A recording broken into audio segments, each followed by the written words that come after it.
Sabrina Monarch, and this is a show about spiritual lifestyle and personal evolution. I'm an evolutionary astrologer, a clairvoyant, and a thought leader, and I started this podcast to have eclectic and impactful conversations about astrology as well as all things spiritual and personal development. In this episode, I chatted with astrologer Britten LaRue about Unshaming Sagittarius, inspired by Britten's ongoing workshop series, Unshaming Each Zodiac Sign, which she has been doing since the last Aries season and is now approaching the completion of the series. I've found her posts about it so deeply insightful, and I've been really excited about what she's doing. Do check out the links in the notes for info on joining these workshops, past, present, or future, as well as pre-ordering Britten's upcoming book. Unshaming Sagittarius is an interesting idea to me in that it's a relatively shameless sign among the zodiac, but that doesn't mean that there isn't shame connected to this archetype. As Britten has been exploring in this series, there is shame attached to every archetype. And what she's describing with it is something that I recognize also, in that part of my process of working with teaching astrology is like we go through a process of seeing what our biases and like prejudices are against the signs, whether those are biases that we have against parts of ourselves or other people. And you know it's out there. People have their judgments of what signs they are like, get me away from, or I'm never going to date that sign again. And it's not actually about the sign or the people in some sense. There's a frequency, there's an archetype, and it's about our relationship with that archetype. And so I think there's something, I keep deepening and spiraling into this thought of like, what is Unshaming Sagittarius when I really do think of this sign as so shameless?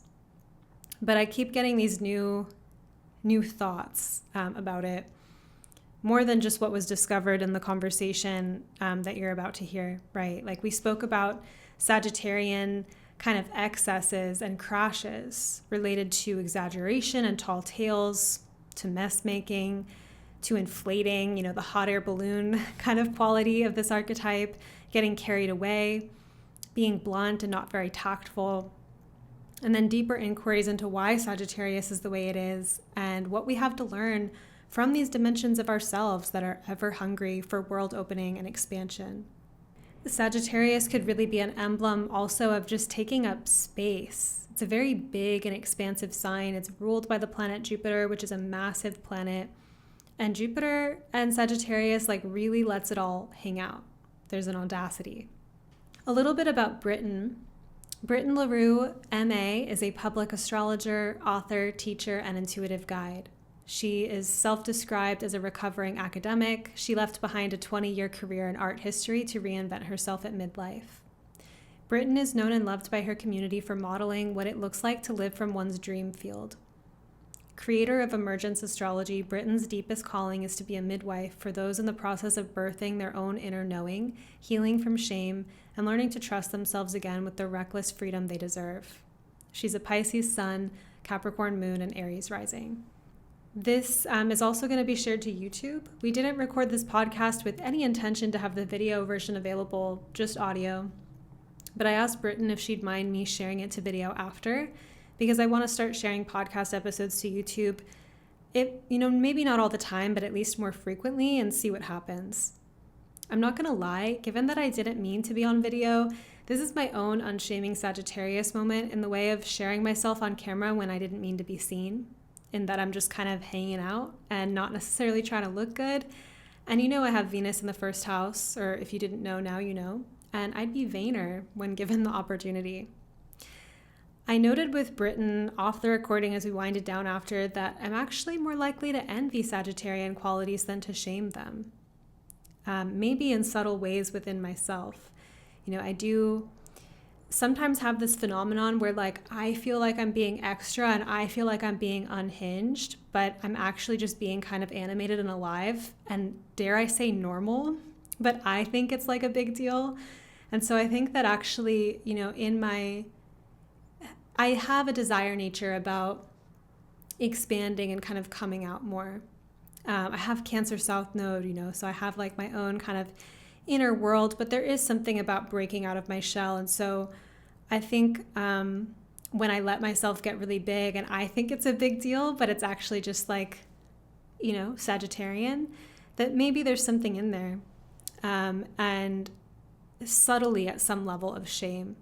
Not that I so consciously I'm like, oh, I'm not allowed to be big, but where that kind of thought program takes up residence, right?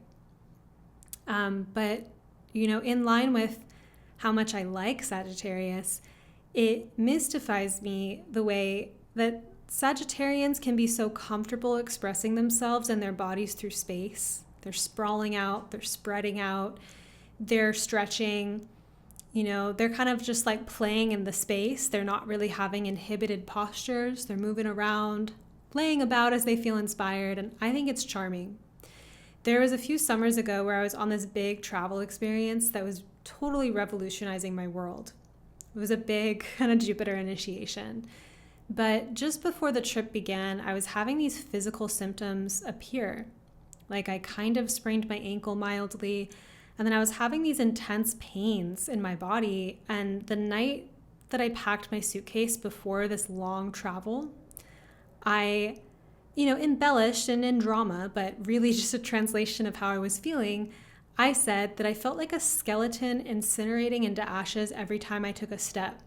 I was like hobbling around my apartment in excruciating pain, packing a suitcase and just losing my fucking mind. It was burning up. And I was not about to give the trip up. So it was just like a really interesting moment where my conscious agenda was like, I'm going to go on a trip. And then my unconscious like body agenda was like, here's all this pain and physical limitation. And I was like, nope, like we're going to alchemize this one. Right. So I had a massive healing in that trip. Steadily throughout the trip, I was having like the most fun of my life, having encounters with like shamans, having like a huge life opening experience. And throughout the trip, my pains burned off. I went full on shamanic into them before and like at the very start of the trip and throughout the trip. I regarded them as psychosomatic and I journeyed with them. And my body steadily grew looser and more open as the days went on. But at the beginning of this trip, and why I'm sharing it, I promise there's a point to this story, I met a woman who was the roommate of a friend. And her body was so loose, and the way she moved was really striking to me. She was comfortable, and she melted into every posture she took on. And I felt like her body, like in this, it was almost like she was like flinging from position to posture and just kind of like she was like liquid honey or something. Like she had this comfort inside of herself, and it went, to like, she even cuddled up next to me and was just like talking to me, even though I'd never met her. I saw her like run and like jump into her boyfriend's arms, and like immediately like there's these dogs around, and it just like looked like the 10 of Cups. Like she was just so expansively comfortable. And mind you, I met her at this moment where I had shooting pains in my body and like a low-key sprained ankle. And I was able to witness her and like see the comparison between how she seemed to feel, like what it seemed like her internal experience was versus mine. And not even be jealous, but more so just so clear in myself of I want to be more like that. I want to feel the way I imagine she feels. And I let it be an oracle. And by the end of the trip, after having, I felt like I tumbled through life and had these huge healing and expanding experiences, I ended up feeling a lot like her, how I imagined she felt. In my body, but also in the freedom I had making friends all over the world with people I was just meeting, going from peak experience to the next, and just feeling deeply at home in myself, in the world, and in spontaneity. So I think that the Sagittarian qualities of expansion and freedom, whether it's someone who really understands the big picture, someone who feels really free to just kind of be like in the party energy, like in the fun, in the spontaneity, in the kind of wild, unhinged, expressive side of that, Like, I like that stuff. It takes on a personal note for me in terms of my types of desires in this life. It's inspiring. And the sign is not without its complexities, right? Like, when it's a little bit more of like a hot air balloon kind of energy, as in like, you know what hot air is. Or, the kind of rougher edges of the sign. And whatever shame holds us back from embodying our naturalness or our sense of audacity to fill a room with our energy, or to fling ourselves like an arrow through space, head first, on fire, into the direction of our most enthusiastic pursuits, right? Like, what holds us back from feeling that connected and open to possibility? Maybe we could go for letting some of that go. So I hope you enjoy our conversation wherever you may be tuning in from. I have a few announcements before that we start. One is that my astrology books are open. I have bookings for astrology readings available in December for new and returning clients. New clients can book the Evolutionary Fusion reading, while returning clients can book that same reading but have it be a year ahead session where we discuss your transits, perfection year, and solar return chart. The Evolutionary Fusion readings are 75-minute sessions that focus on the larger mythos and bigger picture soul threads of your natal chart. These are grounded in my decade-plus specialty, evolutionary astrology, which resources Pluto and the lunar nodes to get a glimpse into the major themes in life of the soul. These readings incorporate other things I've been studying in the last few years, like Hellenistic astrology and numerous minor asteroids. I scan for the ones that are especially prominent for you. And the session ends with integration through EFT tapping, Akashic channeling, or personalized visualization, depending on what came up in the session and upon your interest. And then for returning clients, simply book the Evolutionary Fusion reading, but we'll focus on your solar return chart, perfection year, and year ahead transits, and also end with the integration of EFT tapping, Akashic channeling, or personalized visualization, depending on what came up. Some things I'm excited about in readings right now is just that I'm in a time period where pretty much like my favorite thing with astrology, two favorite things. One is like deepening my craft, like especially with the predictive stuff. But the other is actually just like one-on-one work and like my clients and students. It's the working directly with people that's become my favorite part of the work right now. Which in some sense sounds like it could be obvious, but there's a lot of layers to astrology. You can be writing, you can be researching, you can do content creation, but I'm really loving like working with you directly. I'm also excited about predictive astrology. These skills for me have sharpened due to my studies in Hellenistic astrology the last few years, and the way that it then weaves with my holistic, psychological, spiritual approach. I'm just like really excited about the things that emerge inside of this fusion of my different skill sets and background experiences. And then I'm also loving personalized visualization. The Evolutionary Fusion sessions have some integrative options at the end, like personalized visualization. And I've noticed that the visualization journeys I go on with my clients are really profound. I've been practicing visualization naturally for as far back as I can remember, and it's a very familiar realm to me. I love entering that space with others and guiding experiences there to support you in moving energy and having an opening. And then opportunities, specifically dates of course openings, will be announced soon. Diviner is a year-long journey into becoming the oracle, of getting to know astrology as it lives through you and through your sight.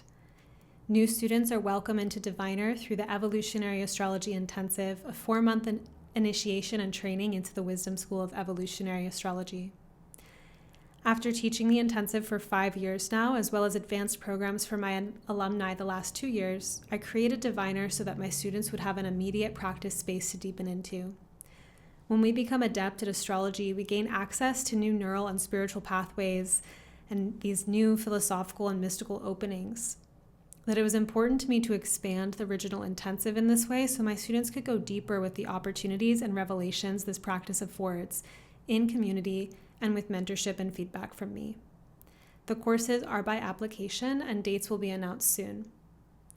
Now, enjoy this conversation with Britten LaRue on Unshaming Sagittarius. Welcome, everyone. We're recording on the Mars Cazimi to Aries. I'm here with Britten LaRue. And this has been a long time coming. I've been enjoying your posts, especially the Unshaming the Signs series that you've been putting on Instagram. I know I've told you this, but not only is the writing that you share amazing, but there's like a palpable aura that emanates from your posts, which shows me that you're onto something. And is very inviting into your world. So yeah, thanks for all the inspiration over the months that you've been working on this project. I'd love to ask you just to start out how you started this series, the Unshaming the Signs, and if there's also anything else you want to share about your practice and background with astrology in general. Yeah, thank you, Sabrina. And I've appreciated your cheerleading support as I've been going. It's been a project. I really have seen Unshaming the Signs from the beginning, at least this whole year's Aries to Pisces, as an experiment. Kind of allowing myself to not really know what I'm doing or what I'm onto, and just let it teach me as I go. So all cheerleading has been really appreciated because it's it's a big experiment. So I would say that the project is rooted in an approach that I was kind of what I was giving myself as I was teaching myself astrology. I was at first an autodidact. I didn't have a teacher, like a live teacher, till I was a year and a half into self-study, and I was already giving readings. Aries. The part too about how you're offering something that you're letting teach you as you go is also just that Aries instinct, like willingness to try something and go for it. Yeah, it's kind of, if I felt that I had to understand a thing completely, I wouldn't do anything. And then I'd be so bored and sad. I feel like this is so key to being Aries. I just feel like there's this kind of spectrum of timidity versus boldness, and that the boldness that we're required to be as Aries, like, kind of asks us to leap into things regardless of how fully prepared we are, but that's part of the genius. I think It's chaotic, the level of trust that you'll be able to respond as more information comes in. Right? Yeah. But I feel like the more evidence I accumulate that I can do that and trust myself, the more I feel like I can just be bold with things. And Exactly. as Aries rising, I feel like that has created the momentum that I was always craving for my life. So yeah. Wait, so you're Aries rising. I'm Aries rising, Pisces, like Pisces sun. Okay, I've had that, like, I just had it in my mind that you were an Aries sun. My bad. Oh, no. Aries is strong in me, and it comes through, I think, really strong in Instagram. Yeah. Yeah. Okay, well, we're switched then because I'm Aries sun, Pisces rising. Yes. Yeah. So we share that threshold of the spring equinox, which is, I think, so potent. The handoff between Pisces to Aries. Yeah, I love it personally. Yeah, so at the beginning, what I was doing is like going through my chart sign by sign and allowing myself to see where I was like unskillfully embodying the energy of a sign, and then asking myself, what does the expression really want to be behind the unskillfulness? And really, truly, that's kind of at the heart of Unshaming, I feel, is kind of understanding what's underneath something, like what its needs are, and what it wants to express, if it felt like it could, and if it felt like it wasn't being shamed. And then so I started teaching astrology and teaching the signs I created a workbook series on the signs in 2020. And it was all about this method of relating to yourself as all the signs and getting to the heart of like what's underneath whatever one might call an unskillful expression. So that's been playing out over the years in my practice. And then the last couple of years, I've started to become really interested in learning about shame. And what I was noticing is that every client that I was reading for, all my students, at the heart of like a longing or a yearning to be connected to astrology and to their chart was also a relationship to shame and a fear that the chart would reflect back their what they shame in themselves, and like that the chart would be proof of like being fucked up or like not having any kind of hope for redemption in this life, you know? Yeah. And I started to just feel into like, wow, shame is like the thing that at least those who are magnetized to me, it's like what we're all battling with. And it's complicated to get close to astrology if we see the planets or the signs in our charts through a lens of shame. If the lens you're wearing is shame, failure is what you'll see, or like a lack is what you'll see. Proof, the evidence will be there if that's how you're looking at it. And so I started to just say to myself things like, I just want to unshame astrology. I want to unshame the chart. And I was like, what do we really need is like unshaming the signs. Let's start there. And then it just became this idea of like, well, what if I just brought this out each month? I'll unveil some provocative ways into this, and then have a live workshop where we go into the Aries inside of ourselves, go into the Leo inside of ourselves, and unshame some part of us that feels like there's something wrong with expressing like the potency of what that sign wants to be. And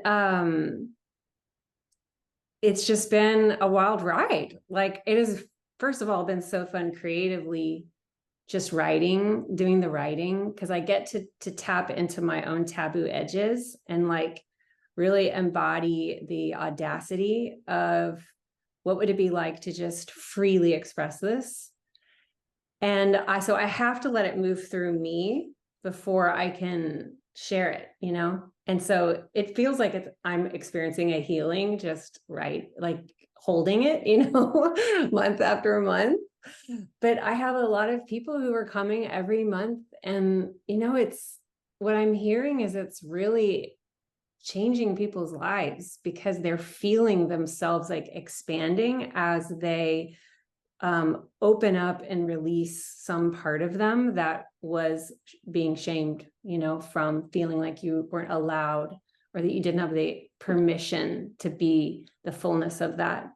And I thought it would be more intense for the malefic ruled signs, but I'm finding like that doesn't even matter. It's like all of them, you know? Yeah. So it's just been super rich. And I don't presume to know everything because I still have 4 more. And then I want to do something else with it once I'm through this first year of learning with it. But I don't know what that is yet. Yeah. Well, this makes sense why the posts have this palpable, like hot quality to them, is because they are embodied and you've been like working with them. I think that's what I can really sense when I see them. And I like this, you know, I feel like there's something about, you know, even though these are not necessarily people's sun signs that they're connecting to in terms of unshaming the signs, the sun I think of as very connected to like essence and radiance and also shame. You know, like anytime we are literally anything, we can be proud of it, we can just be it, or we can feel this sense of shame. I think of the way that the sun, you know, plants respond to it and they are like all bright and moving toward the sun, or they shrivel up and they like feel scorched underneath it. And just how like literally if we emanate anything, it's going to get a response from the world. And then the way we interpret that response can either validate our self-concept and make us feel good about ourselves, or we can feel unvalidated or shamed or, so it's just kind of like to just connect with the essence of what wants to come through the sign feels like a really powerful um, alchemy and allowing to be able to just hold that as opposed to being small or, not radiating or not being connected to these frequencies at all. Yeah. Yeah. I mean, one of the things that's been really powerful is understanding from studying shame but really learning from the people who come to this is how damaging shame is to self-trust, which in turn leads to us blocking intuition, and which in turn leads to us feeling like we need to have logical explanations for everything that we do in order to make sure that we're doing a good thing or we're doing something right, that we're not fucking it up. And I think the repair in self-trust when you tap into that essence, having a goodness, and like letting that talk to you and letting yourself listen to it and let it bloom and blossom forward is probably the most potent thing that comes from unshaming, is because I do think the grief that we all feel from being cut off from intuition is like a collective deep grief that like wants our attention, And so we're talking about Sagittarius today, which I've been really excited about. How would you approach unshaming this one? And I ask because I think of Sagittarius as one of the literally most shameless signs, though I don't think it's immune from shame. It definitely isn't, but it's just this balls to the wall kind of sign. So yeah, how do you work with unshaming this pretty shameless archetype? So when I begin, usually what I do is I just start creating a list of the things that we shame the sign for, just to kind of get my juices going. So like we could start with unshaming shamelessness. It's like, who are you to have that kind of audacity? Yeah, how dare you, You're supposed to have shame. Right, like that's what we're saying. Yeah. Like that's at the heart of shame. The idea that shamelessness is a problem comes from our conviction that shame is something that we're all supposed to have, right? Yeah. So it's really like one by one, when I look at each one, I'm like, wait a minute, inherently this is not a bad thing. It's that we attach things to it. And what I found is like at the heart of shame is what I call false couplings. I'm sure it's a term I've picked up from like pop psychology, but this idea that we couple anything with either goodness or badness. Like we just do this. Shame is such a powerful spell that we don't really even realize how much we do it, And so we have this idea, shamelessness, bad, that's just like a thing that we just decided collectively.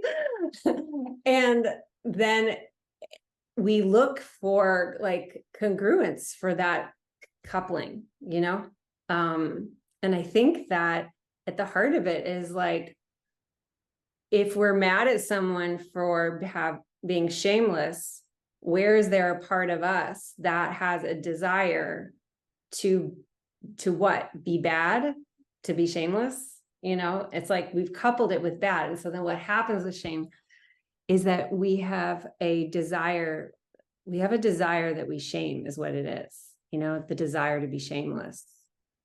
And so then someone acting shameless becomes bad because they're not conforming to like the work that we're doing, which is like, how dare you get to be like that when I have to work so hard to not be shameless, Yeah, it's interesting. I associate shamelessness with good if I were to like weigh it on either side of the scale, because there's a certain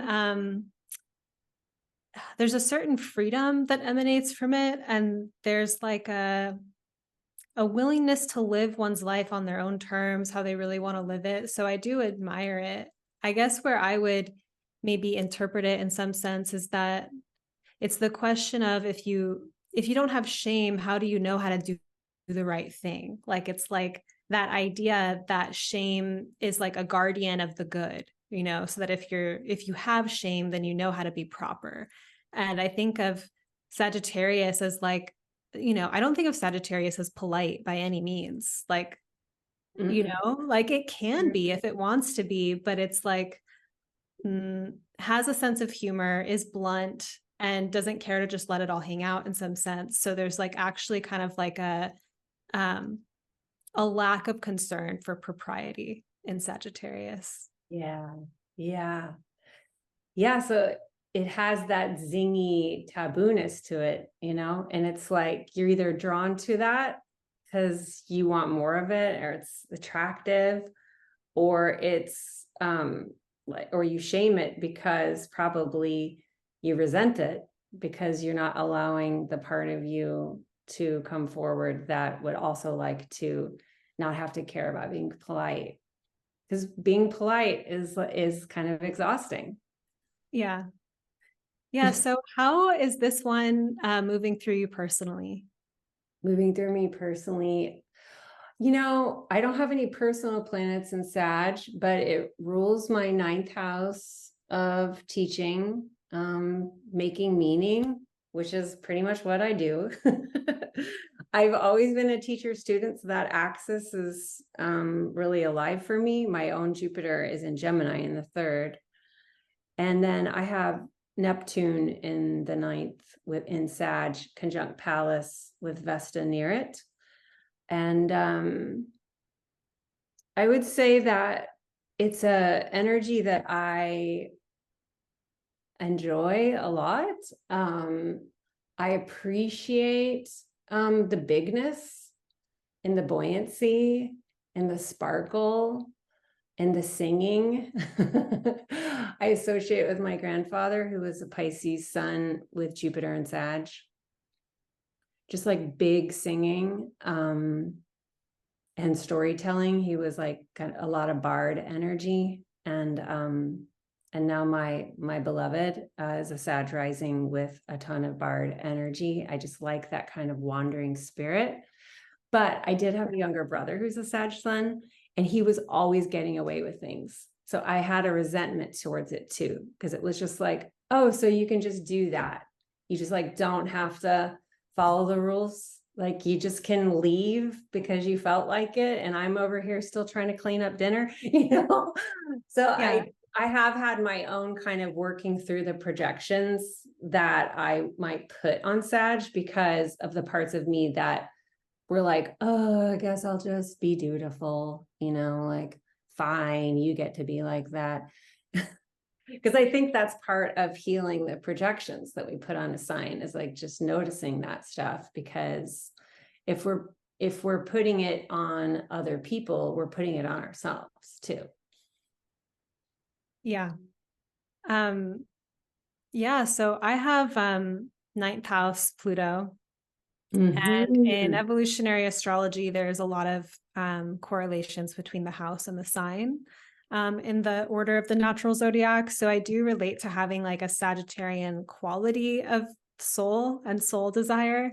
Um, Mm-hmm.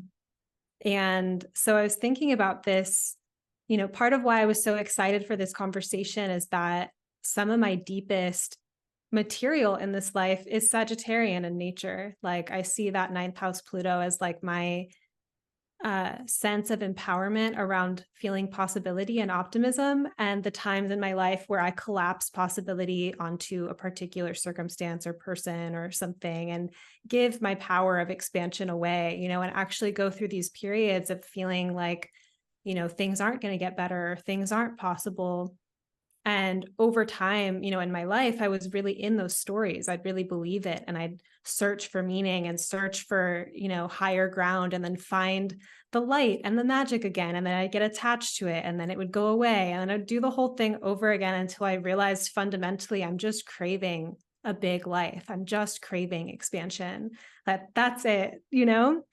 And I was thinking about this also in the sense that, I love larger than life people.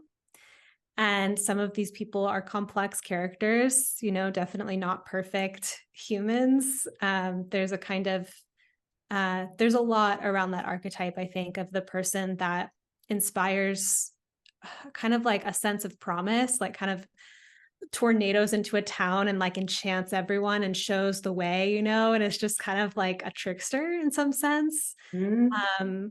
I've had my encounters with that type. And, even I started having my encounters with that type from being like a writer and being excited to like capture a person like that. Until eventually, I don't think I'm a hot air balloon. I don't think I give empty promises and whatever, but I do spark a sense of possibility. I do lean toward optimism and try to encourage that in others. So I see why I picked up that quality. But something I was thinking about in terms of shame and how I relate to the archetype is just that when I'm like on the up and up, and like life is fun, things are happening, I'm like traveling or having big experiences, I'm excited, I'm lively, I'm fun, I'm like good at meeting people, like I'm on a roll. And then because I'm on a roll, life keeps reflecting that and cool things keep happening until it runs out, until there's a setback, until I'm devastated, until I'm disappointed, until it all comes crashing down. It's been more or less dramatic at times. And then I'm not the life of the party anymore. I'm not larger than life. I'm not inspired. And if I have to even run into the same people that saw me in that height and they see me deflated, I've had this shame before of like, oh, I'm not running high anymore. And I used to take it so hard to heart. Like I used to really think it was forever. Like I was, up high and now I've fallen forever. Like I've gotten to understand it better at this point. So it's less shameful and more just like, not my preference. But that's been a really big one I've worked through, of just like privileging my high states and feeling bad when I've like fallen off from it, and just feeling into how like Sagittarius, it maybe some people can be optimistic seemingly most of the time, but I do think there's a quality of like, it's mutable fire. It can come and go. And what it's like to connect with it sometimes and then not be that shiny and flashy and fun. Thank you. Yeah, I just went on a little sad No, train.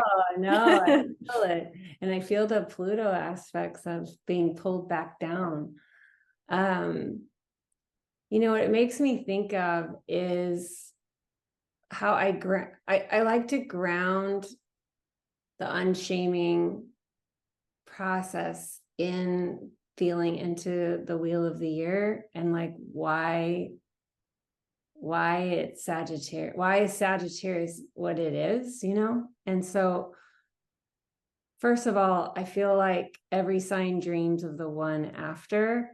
And so it's like after Libra, Scorpio, that is such a huge invitation to get into death, that Sag must follow, because it's what is going to bring us out from the underworld and help us to come back up again. But especially it is what we have to have at the darkest time of the year. It's like made to be what it is to help us in the darkness. It's like we've got to like power it up to keep going, because there's still winter ahead. We have to get across the winter solstice threshold of the longest night, the longest of all, So it's like, it's a time for candles You know, it's a time for singing, and it's a time for like staring into the fire and letting your brain go into this like sight, you know, like start to have visions, you know, and see things and like get animated with what's around you and connected, and like looking up at the sky and looking up at the stars, and like those big broad strokes are all about like, what is this for? Like, this sucks, it's cold. So it's just like, it has to be what it is so that we can survive. And like, why do we even want to, you know? Yeah. And then we've got to pass that. It dreams of Cap, because it's like Capricorn to me has like, it wants to build, but it wants to build based on what we learned that we care about in Sag, you know? It's like wants to build from that Sagittarian place of like what the meaning of it is. Like, why do we even care? Yeah. If you're not using your Capricorn for what your Sag most like wants to sing a song for, then Capricorn is just drudgery, you know? Yeah. The way you're putting that, like this kind of dreaming from the dark, has me thinking about the, you know, how culture shames toxic positivity, or people that, you know, believe in possibility in the face of like terrible things in the world. And like this kind of, you know, and that could go to Pisces as well. Like it's like the shaming of the dreamer, the shaming of these Jupiter ruled signs. But there is a, you know, I think psychologically too, sometimes when people are going through really deep soul retrieval, like embodiment processes, I feel like the Sagittarian person is learning even how to be present with deep grief, because a part of their psyche has been so hopeful for so long. You know, it's like the person that sees the silver lining and can see the best in everything, and like doesn't actually make space for hopelessness or whatnot. And so just even to kind of fill out the whole gestalt, or to like be fully embodied or here, sometimes Sagittarius has to dip into that. But its nature is often to you know, get in the hot air balloon and like get some leverage and like go expand, and not be mired in the mud, basically. And that's what people also shame about it. It's just like, you're not in the mud where you should be. Yeah. Yeah. I feel like from the perspective of us being all the signs, like we have other signs for that. Like we had the Scorpio that preceded it, that took us all the way down to like the root of what is, where the poison is, so we can heal ourselves, you know? It's just that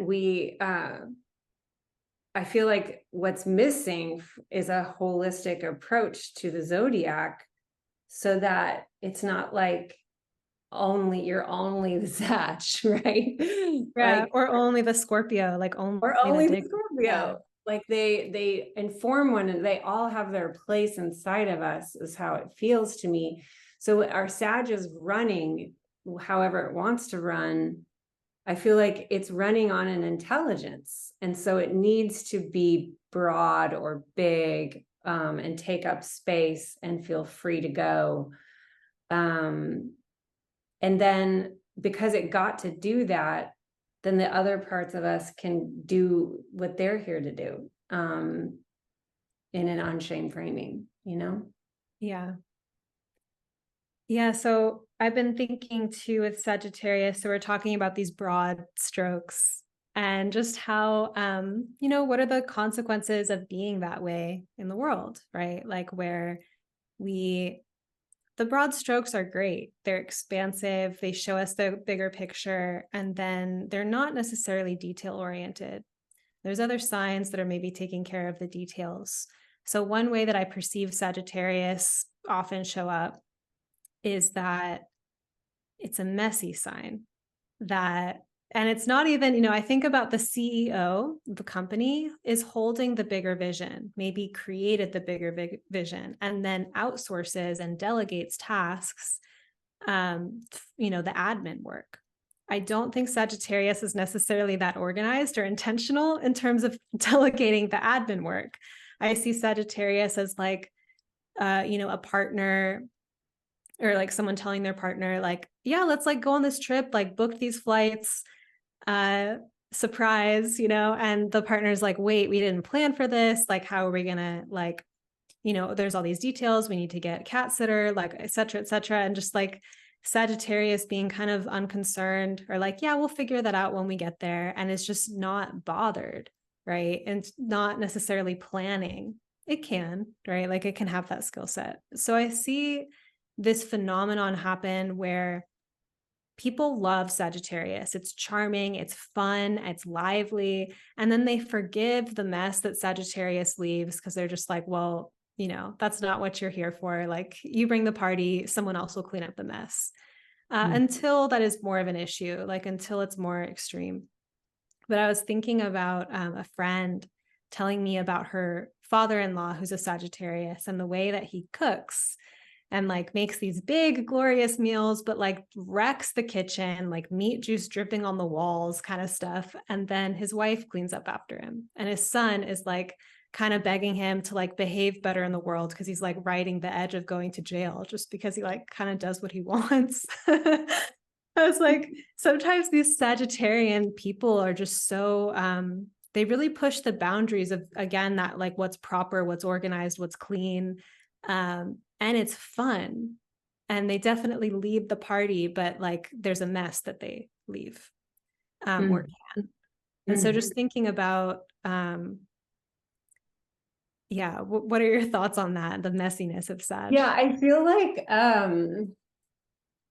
I wonder if we did like a social experiment, if this would be a trait that is more in male-bodied Sagittarians, because in many ways, like the out of controlness of it may be related to the ways that like our culture has conditioned a lot of male-bodied individuals to just like feel like they're allowed to make messes and somebody else is going to clean it up. I'm seriously wondering how it might relate to like Zeus, like Jupiter kind of energy of like, this is what I'm allowed to do, because in many of these cases, like because I'm seeing people light up in my life who have these qualities you're bringing up, and none of them are female bodied. And it feels almost like a thing that culture like conditions for the toxicity to kind of get worse, instead of addressing where harm might be at play, from the not caring or the not thinking about or not getting a boundary. Yeah, I guess there's the physical mess, and then the more metaphorical mess I see with Sagittarius is like acting a certain way and then being kind of hypocritical in terms of like, I'm allowed to do this, but I'm gonna call out other people for doing it, but like I can do it, kind of thing. So different type of mess, but I see that kind of like I see what you're saying about the gender part for the physical mess. For the metaphorical mess, I haven't seen it pick. It goes both sides. Always. Yeah. Yeah. Because I feel like if we're thinking about it from an unshaming perspective, I can feel like if you have shame because you've been that person who didn't hold themselves to the accountability or to the kind of like social like honoring of respect that they might have been like wishing that they had. Like, how would you unshame that if you realize that it was you? Like, first, I would want someone to get in touch with the part of themselves that is like the dignity of just wanting to kind of have that broad freedom, But also, I'm almost hearing like a little child who's like, but nobody told me I wasn't allowed, or like nobody, like, what feels is missing there is like a kind of a boundary that someone with that energy might have appreciated having. It doesn't really apply as much to your metaphorical one. But to it is something, yeah, around coming to a space of boundaries or, I think I'm trying to think like I can think of examples and I know times where I've been on the end of like leaving a mess that someone else had to deal with. Mm-hmm. And, that, I don't just like flippantly like do that kind of thing, but I think there's something about feeling the space to like really take up a lot of space in this world, and to push the boundaries, and feeling into like what's the form of that really wants to come through, that isn't necessarily about carelessness but is just about bigness. And sometimes the mess, it's one thing if it's like actually like just rude or not considerate. Other times I think when people just are freewheeling, being big and themselves, they like ruffle other people. Like other people get disturbed by it. And that is another type of mess, in quotes, but it's a mess that in most cases, I think people shouldn't have to feel responsible for cleaning up. Like other people's projections and responses to them is like their stuff to work with. Yes. So they're just feeling into, I guess, where the responsibility is for the mess.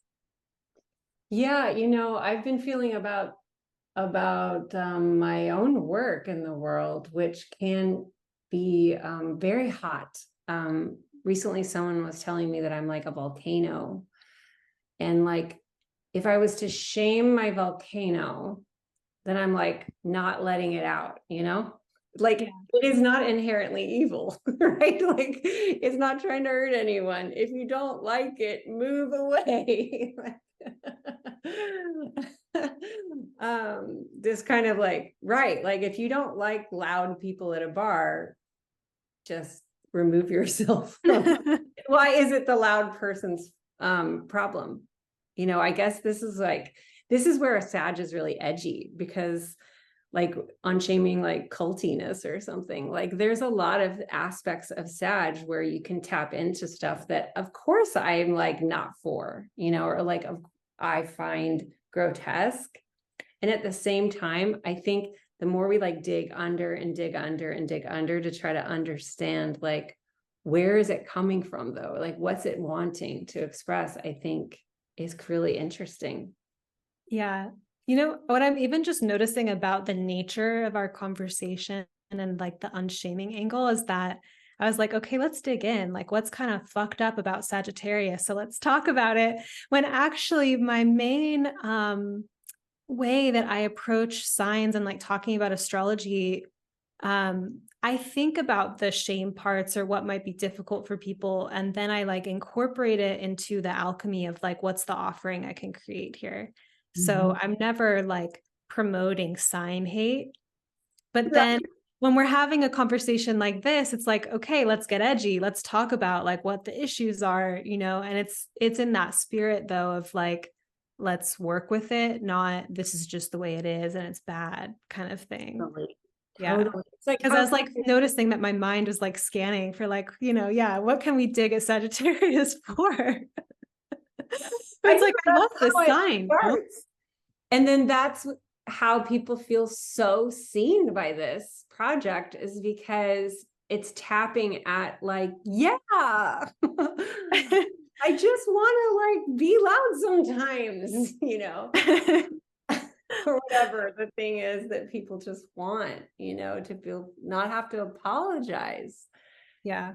If they have a loud laugh or they tell tall tales or other things that we can think about with. Yeah, I know. Do you catch yourself just exaggerating sometimes? Like you're telling a story and I'm like, wait a minute. I usually catch myself in the moment. I'm like, that's not actually true. I totally just like made that up. And then I like go back and edit the details so that it's like accurate. But I just notice when I'm really spirited and telling a story, it's easier to make the numbers higher. It's easier to make everything more embellished and dramatic. And like, that's the fun of it. And that's like, everyone enjoys it more. yeah. It's like even the secondhand story I heard about the meat juice dripping on the walls. It's like, I don't know if that's true. It's hearsay, but I like it and I'm going to go with it. Please elaborate. Yeah. Yeah. Embellish away. It's more And fun. I think that's also how Sagittarius drives home a point. You know, it has to make things bigger. It's the ceremony of making things bigger. It's also like when we're really getting our ass handed to us by the universe in a Jupiterian way, it blows things up. It makes them really big and out of proportion so that we can see something. And so I think sometimes like blowing the details up a little bit is a teaching tool. Right. Yes. It's a persuasion tool, right? And it's only nefarious in certain circumstances, but it's generally the energy behind it is to convey, to really like, yeah. I love that. You know, I was thinking too, and this this might relate to what you were saying about expansion and then deflation, is if you think about Sag as a centaur holding the bow and arrow towards the sky, like there's only so long that you can be like connected to the bow and arrow, and sometimes you just realize like it's just hooves here, you know, you're not actually there, you can't actually be up there all the time, Right. and sometimes you're just right where you are, and maybe it's like dark by 4 p.m. where you live, you know. I used to be so messed up by it. I'm glad like something shifted. The thing that actually really helped me was just recognizing attachment to states, like emotional states, and realizing that everything's cyclical and that just because I'm in a down doesn't mean that something's wrong or that I've messed up, that I like will always have these ups and downs. And that was like an intellectual concept, but then it became embodied also by just being okay with the sensations of, you know, I have to also open to excitement. Like sometimes excitement's so big that it's an edge, and like letting myself be wild, like letting myself have my little manias, you know, like I received a diagnosis as bipolar when I was 21 and I was like, fuck this. I don't believe in it. I don't believe in this diagnosis. Never have. But to this day, I do have these moments where I feel not out of control manic, not out of touch with reality manic, but I do get really excitable in ways that like I had to learn how to actually hold that in my body to not be punished by the social police, you know? So I've learned how to hold that, but also my lows, again, that's the bipolar thing, which I don't agree with anyway, but like going into those, you know, depressions or lows, they are in relationship to the highs. What was shamed of like, you can't go that high and you can't go that low. And they do polarize each other, you know, the higher you go and then you fall lower. Like, so I've just learned also how to open up to the down, how to open up inside of the disappointment or open up inside of the loss and be okay with being a little bit chop wood, carry water during those times and like not feeling as glamorous during those times. And yeah. It's almost like sounds like expanding, but like it's expanding either way, maybe. Yeah.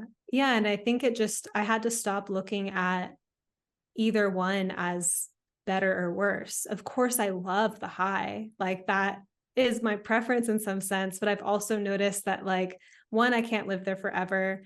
I do need integration and rest. The more I can give myself that, and the more at a true pace and true size I can live my life, the less violent my contractions are, you know, like I've gotten better at, you know, even just holding my excitement and like doing things that are edgy with my excitement, but not doing things that I know I'm going to be super hungover about the next day. Like I've learned to gauge that for myself. These are all things I've done just in my own body, I guess, or like by witnessing myself and my cycles. But yeah, I think there's something just about like when things are fun, when everything's going up in the right direction and like everyone's good and it's like great, it's temporary. Like I know that now. So just not getting so attached and making beliefs and worldviews and like permanent understandings of reality there. It's like beautiful to glimpse that, but and it can then be integrated in the low, right? And similarly, the low periods are not going to be that way forever. And we actually vision and dream and like work and endeavor, right? And we get up again. Yeah. So yeah, It's I've become more interesting. neutral. As you're speaking, I was seeing Temperance, the tarot card associated with Sagittarius, often has someone. Thank you. I've been dying to understand how temperance is associated with Sag. You're helping me. Like, Well, yeah, if you think about these goblets pouring water back and forth, like what if high and low was not vertical, but more of a horizontal directionality in the sense of like what shifts when it's horizontal as opposed to like now I'm high, now I'm low. Because I think we're like conditioned to attach high and things as good and low as bad, or like north is good, south is bad. But a horizontal temperance maybe is more of like close to the truth of it. I love that. I've been trying to understand this for a long time, honestly. I was just like, I don't think of Sagittarius as very temperate. So well, I use the Thoth deck and it's art it's not called temperance. It's just called art. And it has a big cauldron and there's a humanoid with two heads, like different parts of us. One arm is putting in water and the other is putting in fire. So it's very like alchemical feeling, cauldron feeling. And I identify more with that as Sagittarius than temperance. Mm-hmm. But what you were saying just brought the temperance picture up around like the alchemical process of moving between states and maybe the mutability of Sagittarius helping us with that in some way. Yeah. Yeah. Yes to the mutability, helping with that. That's been a huge thing just in the last week. Like it comes up multiple times, but it landed in a deeper way of like the mutable signs help shake up stagnant energy. So I think Sagittarius, like new experiences actually help digest whatever is stagnant inside of us, which could be our old worldviews or even just old hangups and grief and whatnot. That's like kind of ready to be worked out. There was even a study done that was like, I wish I had the link or whatever, but it was basically some type of study that was like, yep, it's proven traveling helps you solve your problems. Yes. They're saying it's like fresh experiences, fresh like places, like helps you, it like cognitively helps you see your situation from new perspectives and thus helps you solve your problems. But I think that's another thing people shame Sagittarius for is like they're just running all the time or like, running away from their problems, going to traveling all the time. I even had a time like I traveled a lot in the last few years and I came back to kind of like a place that I frequented after I was gone for a while. And a few people, like I couldn't tell if I was just imagining it because I see things with an archetypal eye and whatnot, but people were just kind of like treating me as though like, oh, like you just, you're a world traveler now. Like this kind of thing of just like, oh, you've been gone for a while. Like I felt like the local, third housey kind of place was just like, you're not one of us anymore because you're just like always gone. Or like there was like this edge to it that felt like, oh, I don't belong here anymore kind of thing. They're like envious or I don't know exactly. Like I couldn't really put my finger on it, but I just didn't go back. I was like, all right, well. Makes me wonder if like there's something about a Pluto ninth house in the ninth house that's like maybe you need to leave to die or something and to die and be reborn. And then when you come back to the third house, you're going to be a different person. Yeah. Yeah. And I've had positive experiences with it too, where I'm more easily meeting people and going with the flow in my local area because I learned how to do that traveling. So it's not all been negative or anything like that, but it was just interesting to see the local tavern vibe being oh, you're back kind of thing. You're back at the Shire after you're around the corridor. I just want to ask though, going back to the cauldron, what you think is cauldron like about Sagittarius? So,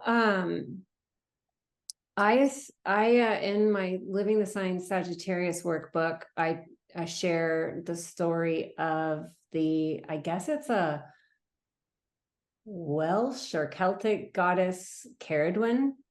I'm not good on details. Okay, that's my Jupiter side. I'm just gonna embellish. I'm gonna speak how it's truthful to me. But this story is that Ceridwen is this great witch, and she has a son who's very frail, and she works a year and a day working with the planets and the plants to create this super potion that's going to help her son. And she invites this little boy, Gwion, to stir it every day.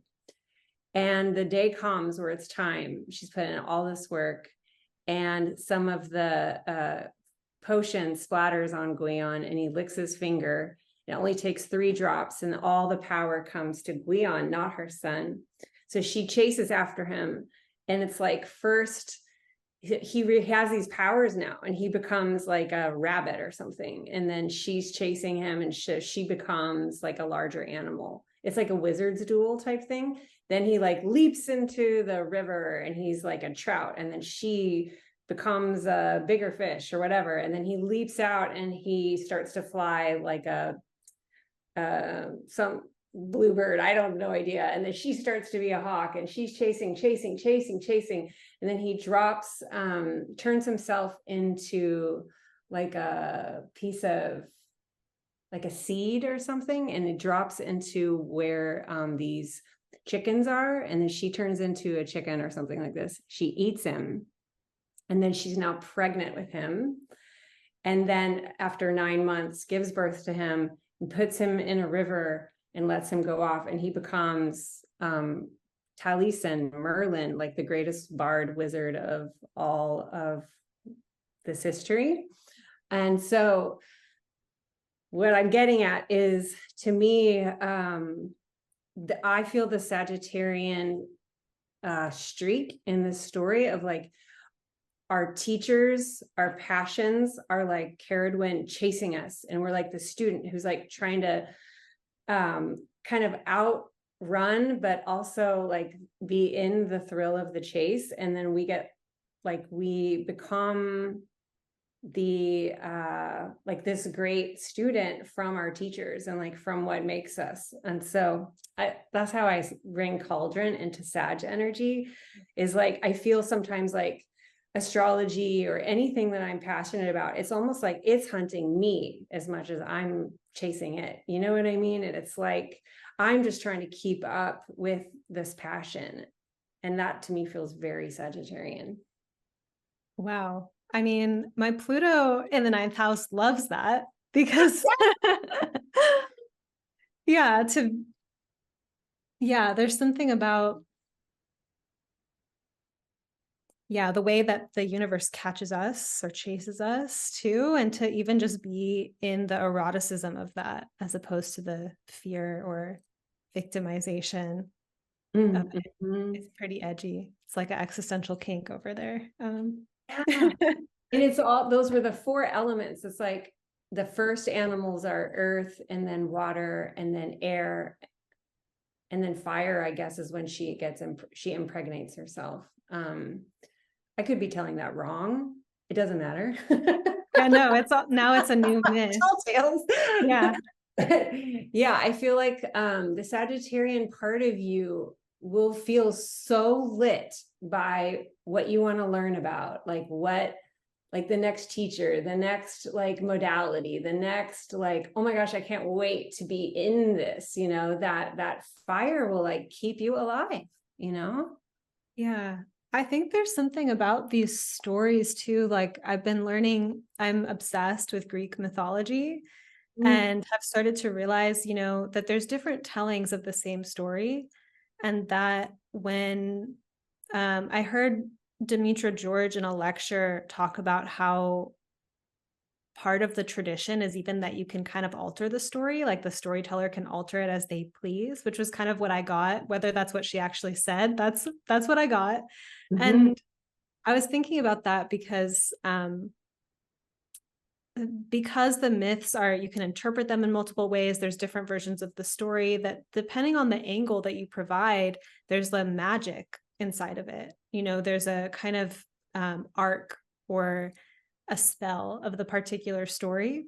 And so that's the purpose, I guess, of the cauldron of the story, is that you're creating a sense of possibility. So I've noticed that from having this really deep experience with a myth and really extrapolating and going down a rabbit hole with it, and it facilitating a particular development, a particular expansion, and then learning another version of the myth that totally contradicts, like just kind of puts a hard wall on like the whole process I just had. You're like, well, the other story I told is still valid. Yeah. you know Yes. different cauldron, different spell. Yeah, I think that that's like where Sag is in, like, well, but what feels true, you know, as like what feels alive as truth for a given individual.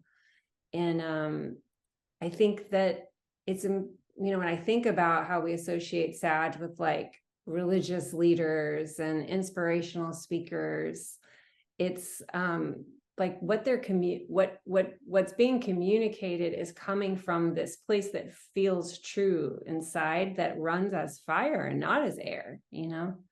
Yeah. So speaking then of truth, that's like a big part of this sign, them being truth tellers, being blunt.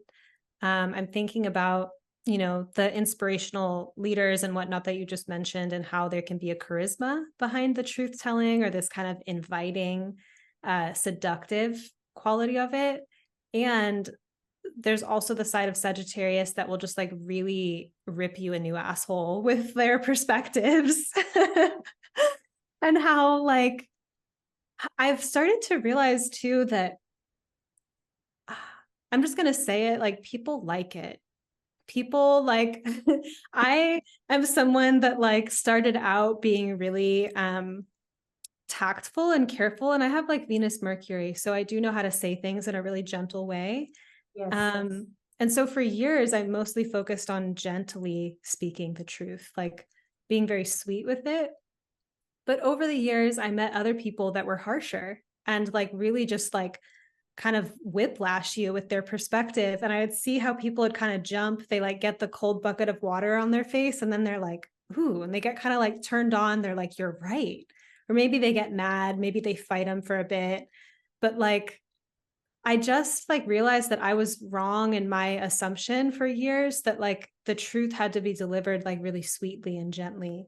Um, and that there's a lot of people that love to just have it fucking delivered to them, you know? And so I'm just thinking about, what's it like to be a person that even, I have more Pisces. That's why I think I'm sweet. People have told me this in readings too. I give harsher feedback the more I sense permission from the person, the more I sense that's how their system works, and the trust that I have developed with them. But I'm pretty gentle to start out with. This is my Piscean ways, And I think about people that just are blazing Sag.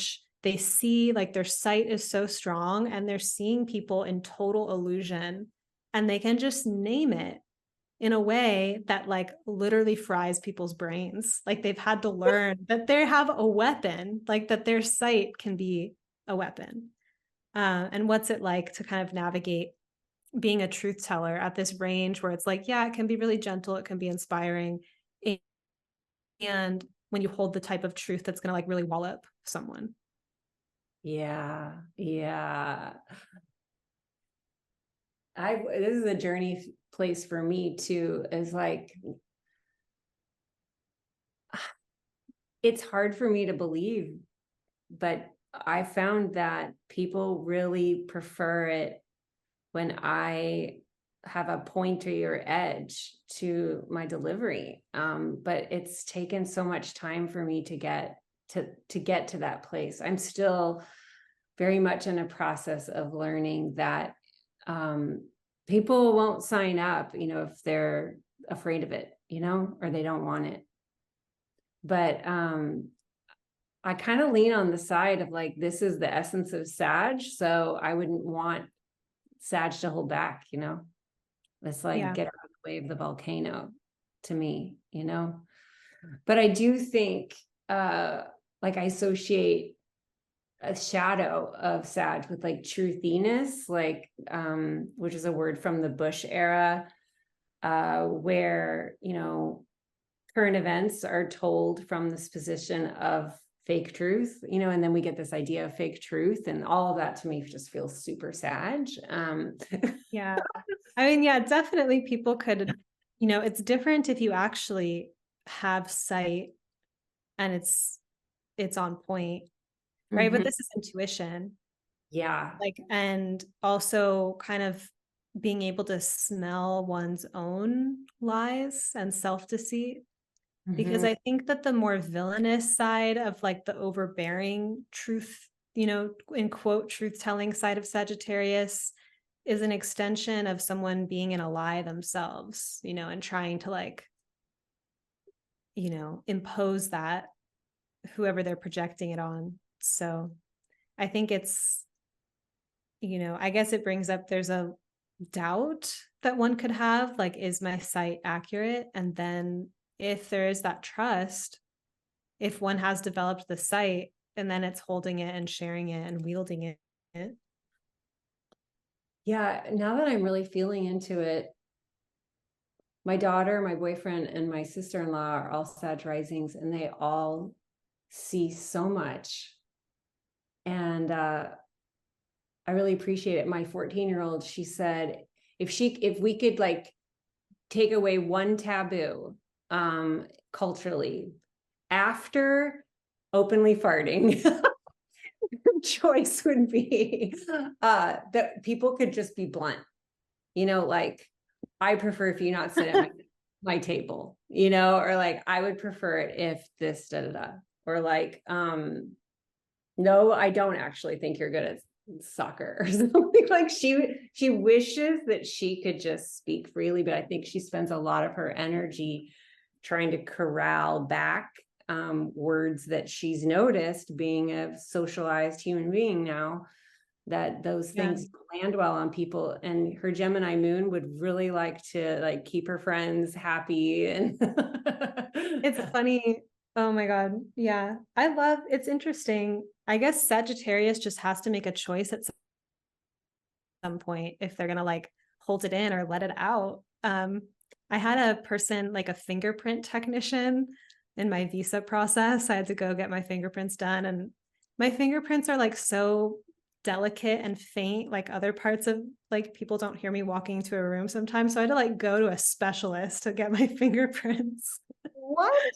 But it was like funny because I was like in this process also of like channeling the emergence frequency, which was all about like coming out and like taking up space. And I'm like, my fucking fingerprints are so faint. I have to like go to a specialist. But the person who was capturing my fingerprints was a Sagittarius. And she was really talkative.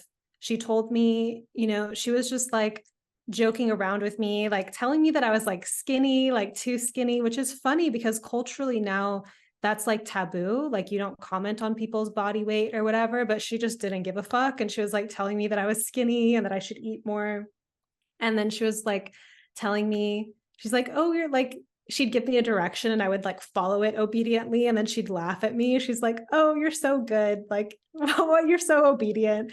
She's like, you should be, she's like, you're quiet. You should be louder. Like, she was just like roasting me for no reason, but it was so cosmic to me because she was speaking to a process that I was like very self-aware of like, I am trying to come out of my shell. I am trying to take up space. And this Sagittarius is roasting me, telling me I'm skinny and quiet. And it was just like, I felt in that moment that, you know, I could have been offended. It just wasn't offensive to me, you know, but it's like, I'm sure she's had the experience, if that's the way she is all the time, that she probably offends people. Mhm. But also, like, I just felt her prodding at something I was already able to see the humor in, you know? But it Yeah. was just like very Sagittarian, really, of her. And I'm Yeah. glad that she was that way. And I was telling her, because she was doing that, but then she was apologizing. And I was like, no, like, you're good. Like, I didn't explain to her the meta narrative that she was like a cosmic deliverer of like a frequency I was working on, you know? But I asked her, I was like, she said something like, I haven't always been this way. And I was like, so, you know, what's up with that? What made you become this way? And she told me this story that, like, you know, she was a wife and had kids, and her husband cheated on her. And she like decided to get divorced, even though that wasn't like considered okay in her culture. And like, there's like, she just had like a whole cool story behind it. But she had like basically unshamed herself of like, now she just talks a lot and she says what's on her mind, because she went through some trial by fire kind of thing. Like, that's her role. Yeah. Oh, wow. And it's almost like when you said like your fingers, I was almost seeing like Pisces fingers being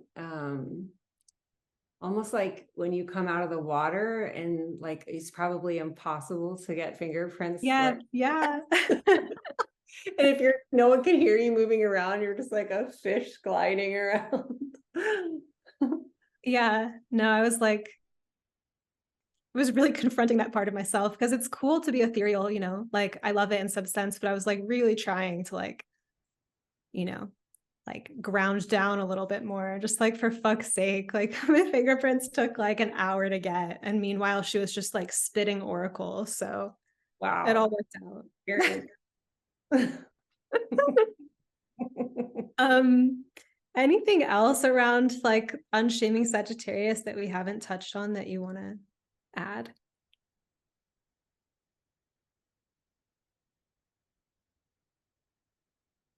I think we've covered all the fun stuff, or at least I feel good about it. Yeah.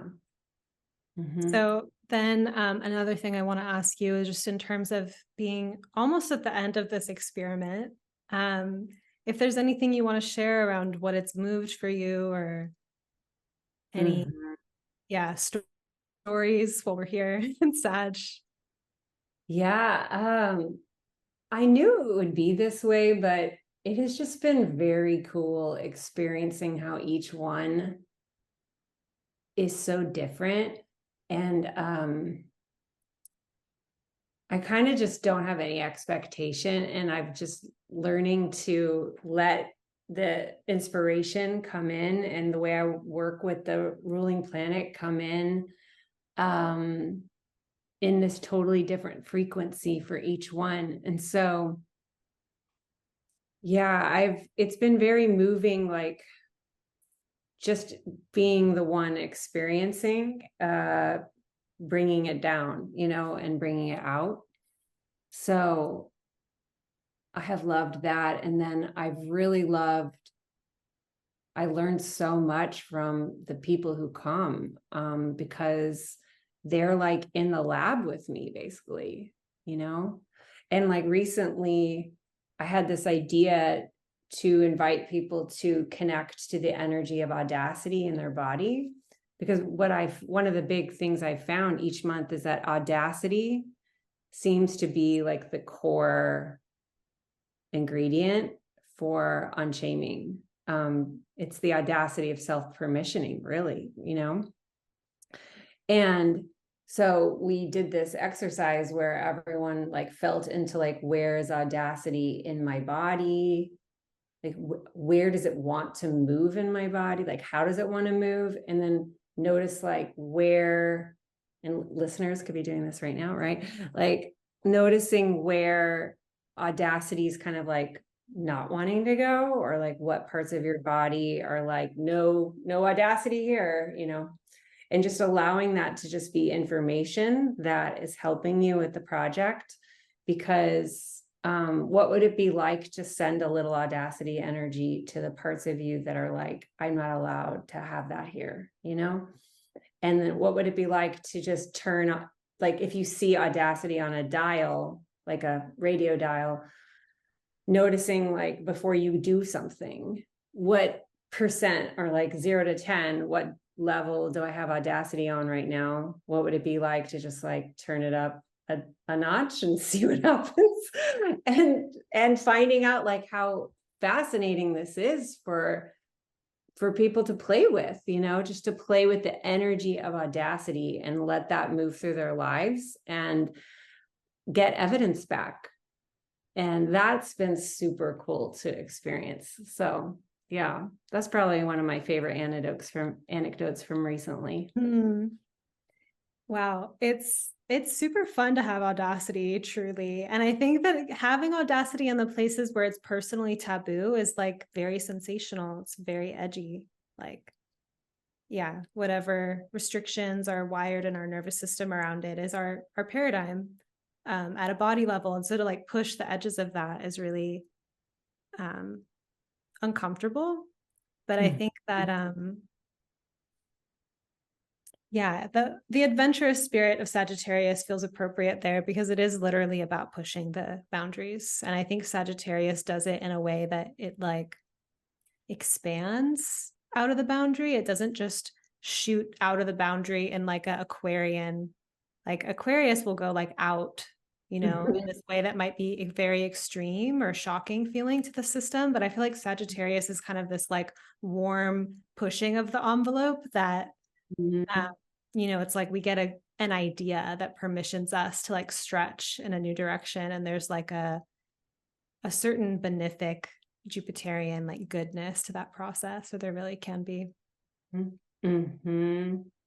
Yeah, I definitely feel like Audacity has a lot of like the fire signs are supports for accessing Audacity. So unshaming, wherever someone needs unshaming, Aries, Leo, Sag can help release Audacity. Yeah, that tracks. So how can people join this next Unshaming the Signs workshop for Sagittarius and connect and work with you in general? Yeah, so I'll share a link to, it's November 30th, but lots of people, I see them as evergreen. Like lots of people only do replays and they email me telling me how amazing it is. So you don't have to come live if you hear this later. But I don't know the dates for Cap, Aquarius, and Pisces, but if you're following me on Instagram, you'll be able to know when I'm holding those. And yeah, Instagram's just a great place to get used to my voice and see the project at play. I've really seen it as an Instagram project. It has gone well with Instagram. It has. Yeah, it's been. It looks like those posts maybe get shared a lot and new people are finding you. They have, they do have a spreadable wildfire quality to them. They do. And yeah, I think my followers have doubled since I started it. Because they're very shareable. And I think that a lot of people just feel really seen, so that's really fun.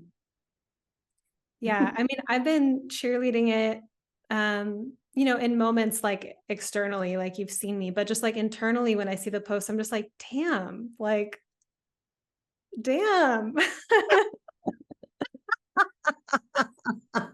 It's cool. I actually had a moment when I was doing my Emergence workshop and I was writing posts. I felt like I was channeling a little bit of you, because I was like having an experience. It was moving through my body. It was about listening to my impulses and feeding the impulse. And I was like coming up against literally my shame and like restriction of like, oh, the Capricorn side of me of like, that's a bad idea.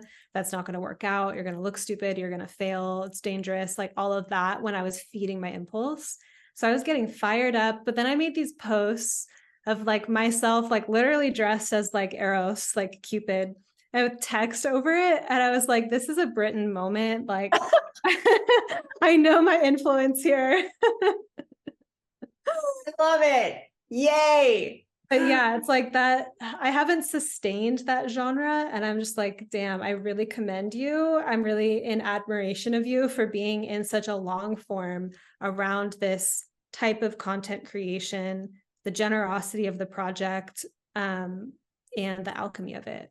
It's been cool to watch and take in. Thank you. Yeah, I think that's my cat moon gets like turned on by longer term projects. I'm like, yeah, long term. That sounds sexy. Putting in the work. Yeah. Well, thank you so much. But yeah, you do readings, you teach. Feel free to tell us. Oh yeah. The audacity to talk about myself. Yeah, I do right now. I actually close my books because well, I need to speak about this. Yeah, my first book is coming out March 5th called Living Astrology. And it's not a how-to astrology. It's a chartless approach to engaging with the signs and living each sign month to month. There's a lot of the unshaming spirit in it, and the writing of it like is what's underneath the Unshaming project, because I was writing it this time last year as I was dreaming about doing Unshaming the Signs come spring. But I would say most of my income comes from teaching. Like the vast majority of my income comes from my school, and I have stuff running all the time, short-term containers, but especially 3+ month containers. Again, I like the longer term, and I will probably open a year-long learning container in the spring, but that's still incubating. So then I have my Moon to Moon podcast.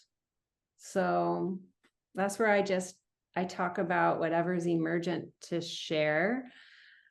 And I have different series on it. One is Living the Questions, which is super Sagittarian. It's inspired by Sag Sun Rilke, who there's a quote from Letters to a Young Poet where he encourages the young poet to not try to find answers, that there'll be like languages that like your tongue doesn't know how to speak, and like locked rooms to you, just live into the questions, because the point is to live everything.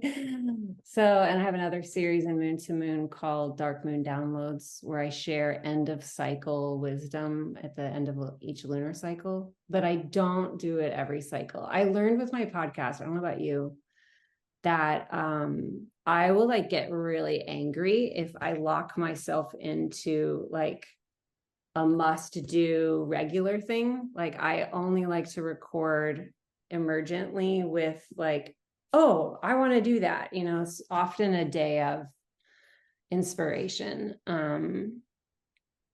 So yeah, you need to come on the podcast soon. Yes, I'm excited too. Thank you so much for joining me here. This was like so much fun to talk with you. Yeah, I'm excited to share this. Thank you. All right. And we'll leave all those links in the notes for those of you to connect with Britten. And thank you so much, everyone, for listening. Thank you.